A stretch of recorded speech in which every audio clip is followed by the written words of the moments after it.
I still remember the first time I saw a 1970 Plymouth HEMI Cuda. It wasn't just a car, it was a threat. The kind of thing that rumbled past you like thunder with wheels. Even if you didn't know what it was, something about it made you turn and stare.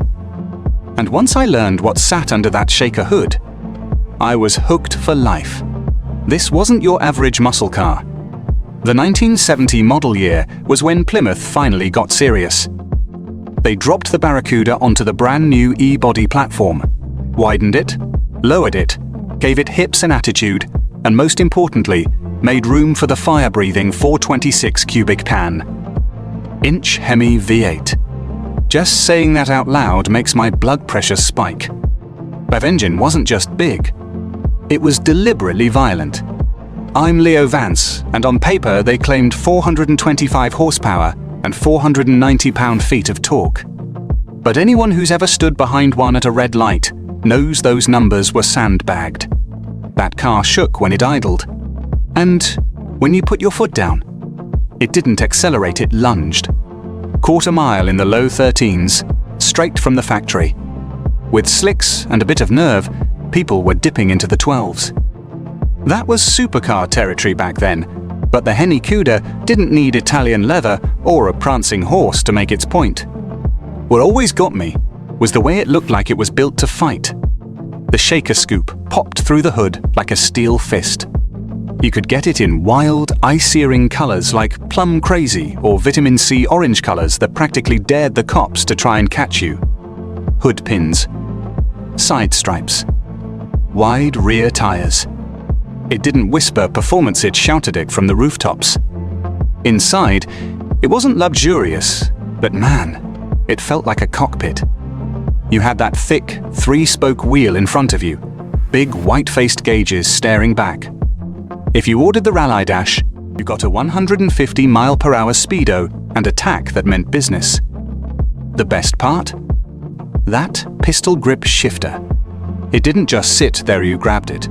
Shifted with authority. It made you feel like you were in control of something dangerous.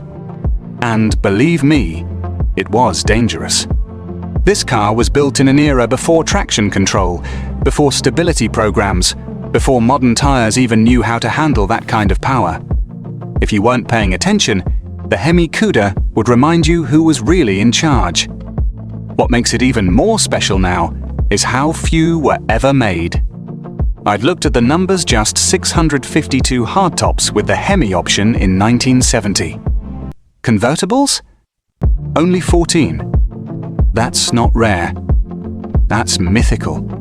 And when one of those convertibles crosses the auction block today, people aren't just bidding, they're entering into folklore.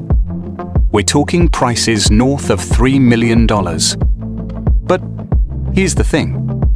Even if it had been mass-produced, the HEMI Cuda would still be legendary. Why? Because it meant something. It was built without restraint. No one worried about fuel economy or emissions or insurance premiums. It was a car designed by people who loved speed, for people who couldn't live without it. By 1971, it was over. The muscle car hero was fading. Regulations were tightening. Gas prices were rising. Plymouth pulled the plug. But for that one brief, glorious moment in 1970, the HEMI Cuda was the king. Every time I hear that engine crack to life, it's like hearing a voice from a wilder, louder world. A world where cars weren't appliances, they were statements. And the HEMI Cuda? It said one thing loud and clear: get out of the way. As Comin Coma once wrote in $1 Million Muscle Cars back in 2007, the HEMI Cuda wasn't built for the masses, it was built for the brave. And I believe that. I always have.